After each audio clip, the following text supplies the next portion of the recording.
One of my favorite ways to enter the magical world of stories is through food, so I'm trying out 3 recipes from some of my favorite fall childhood classics.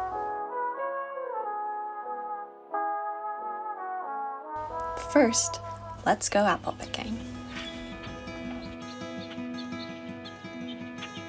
Sunlight, dearest sunlight, I am calling you across the old room. Sunlight, dearest sunlight, I would like to come out of the womb. Something in me feels like all of me, and we dance all alone. Come on in, open my heart to this world. Open my heart to this world.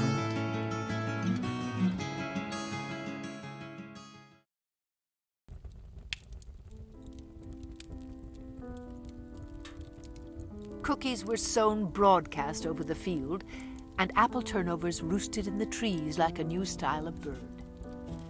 At the very end of Little Women, they have an October picnic as a family in the orchard and feast on delights, including apple turnovers. So I'm following a recipe from the Little Women cookbook to get a taste of that picnic with the apples that I picked. In the book, the girls call turnovers muffs because they had no others and found the hot pies very comforting to their hands on cold mornings. The 1874 Dictionary of Cookery lays out what is still the basic formula for fruit turnovers today: boiling fruits with sugar, rolling out pastry dough, folding the dough over the filling, and sealing the edges with raw egg whites. Whenever I look at these historical recipes, I think about how much institutional knowledge must have been passed down from mothers to daughters because these recipes are sparse.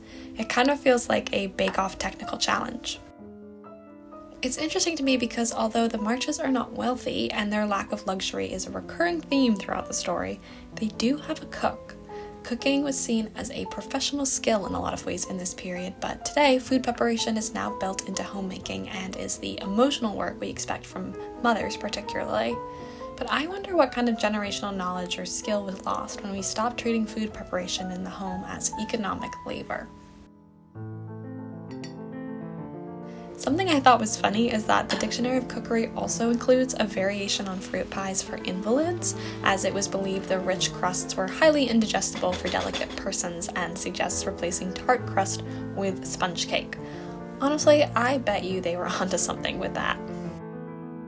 For my pastry crust, I just used one from the store. Let's say it was pre-made by Hannah.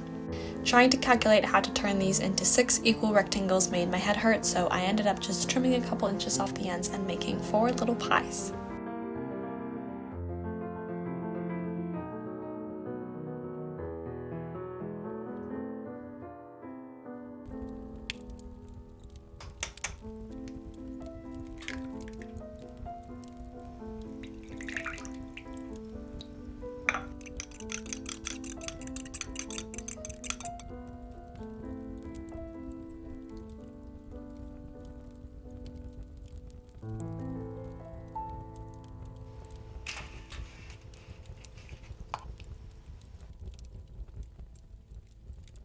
To assemble the pies, I added a little less than a 1/3 cup of filling and then folded the top over and crimped the edges with a fork. It then said to roll the edges to seal, which I wasn't entirely sure what they meant by that, so I just gave them a roll.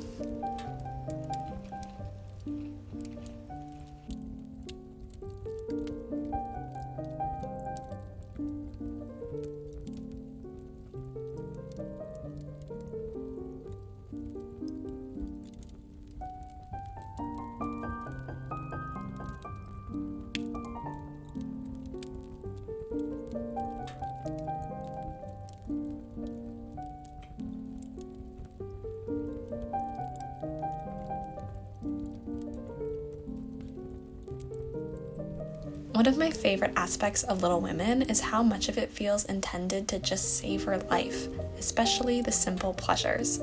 The magic at the end of the story in the apple orchard having a picnic is just getting to be together with loved ones and admire the beauty of the woods and enjoy something as delightful as a warm apple pie that fits in your hand. It's one of my favorite stories to visit this time of year because of its cozy and nostalgic lens on everyday life.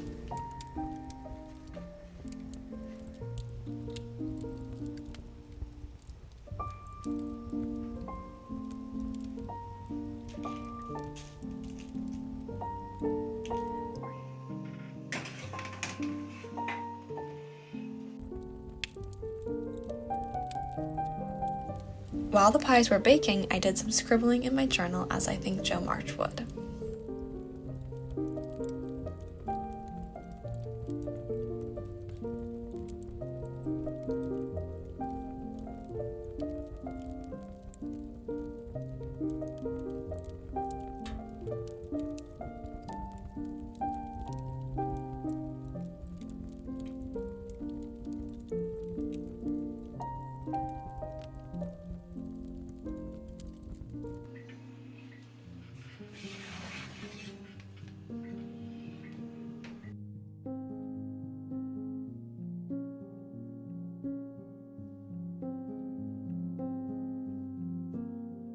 The pies were quite yummy. I think I would rate them an 8 out of 10. I would definitely recommend adding more filling than I did. There was a lot of empty space in this puff pastry that was just kind of dry and salty, so maybe also sprinkling some more sugar on top.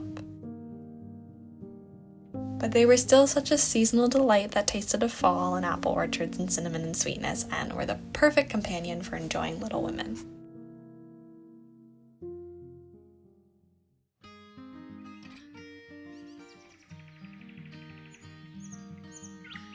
She held the paddle in both hands and stirred carefully, because if the pumpkin burned, there wouldn't be any pumpkin pies.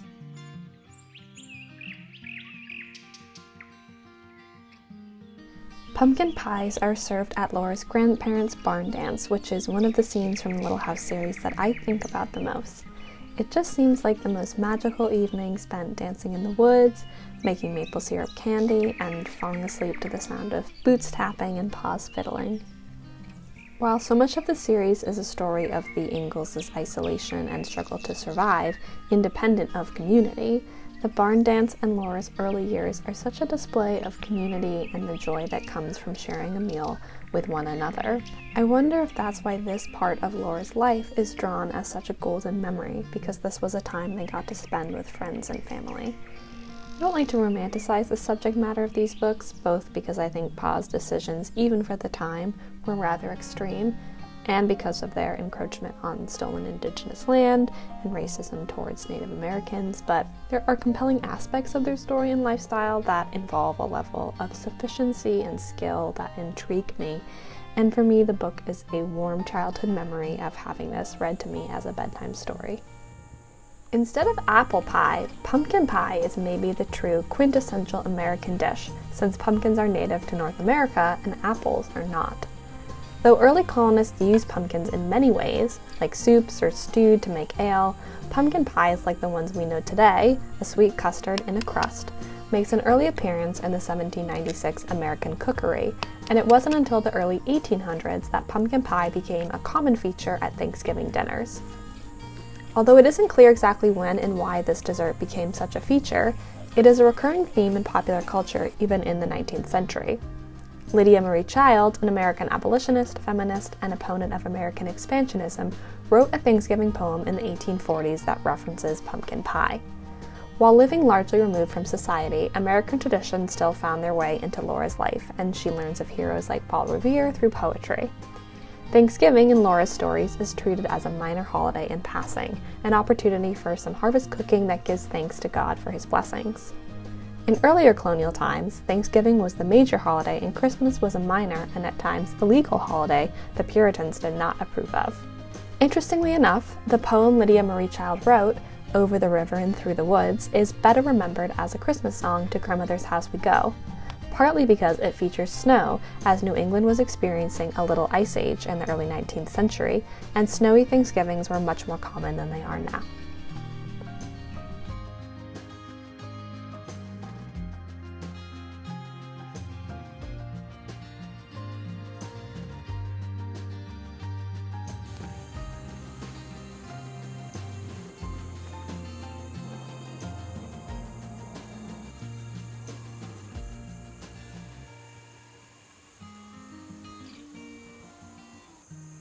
Despite the very patchy topping on this pie, it actually turned out really delicious. I would give it a 10 out of 10. I personally just love pumpkin pie. The crust was really buttery and soft, and pumpkin flavoring, you can't go wrong.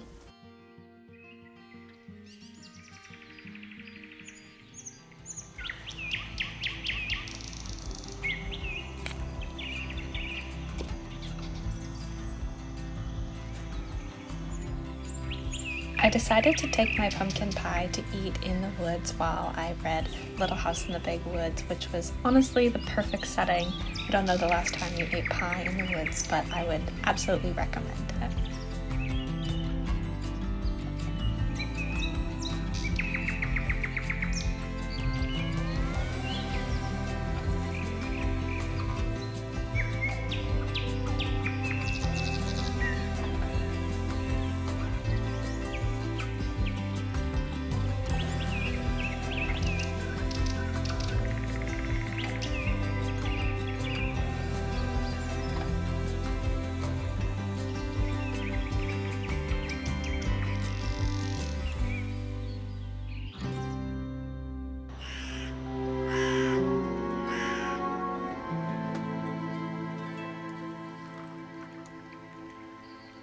Good, said Nancy. You boys can shell the walnuts for topping the icing.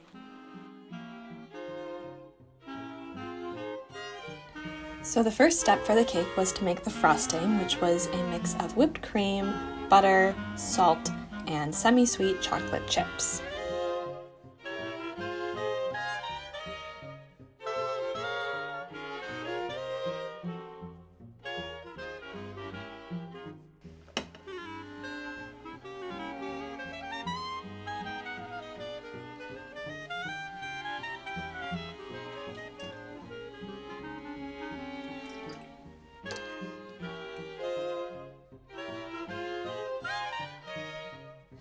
You would think that an amateur sleuth with a new mystery to solve every 5 to 7 business days wouldn't have the time for baking, but in The Secret of Shadow Ranch, Nancy Drew makes a chocolate walnut cake for the ranch barbecue, which we learn is her scrumptious specialty.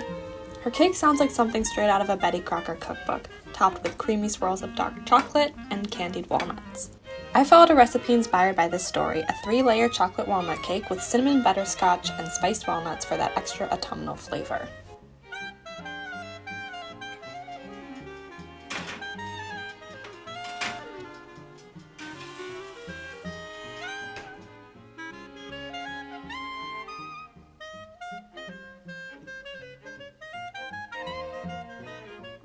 Something I thought was interesting is that the 1930s copy, which I have, which is the original, as far as I could tell, does not have a record of Nancy making this cake. So this seemed like something they added in the 60s version of the story. Don't know if they wanted to make Nancy seem more domestic, or cake making was just so popular in the 60s.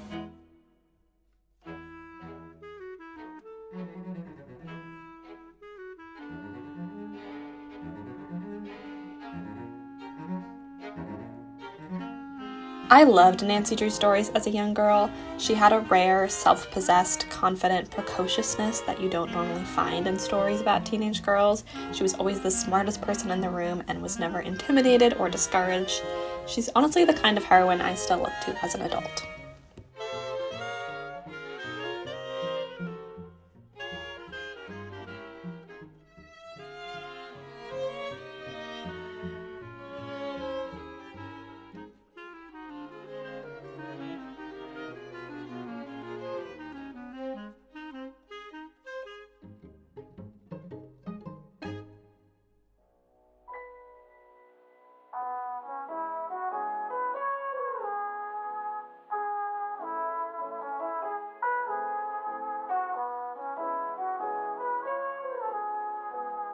Cake decorating is not my specialty, so I struggled through this as best I could. I think it turned out pretty hideous, but also spooky. The little frosting swirls do look like witches' hats, and the walnuts do have an eerie flair, so not my best, but fits the theme.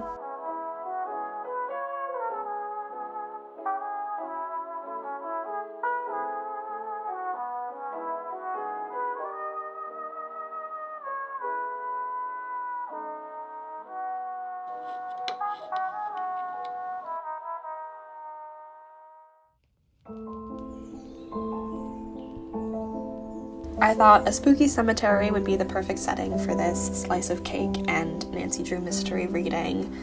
I would give this cake a 7 out of 10 just because the flavors aren't my favorite. It's very bitter. Oddly, the cake did not have any sugar in the batter, so coffee, dark chocolate, butterscotch, if you like that kind of flavoring, then this cake is for you. It just wasn't really for me. I also don't like walnuts, but it did help me get in the Nancy Drew mood.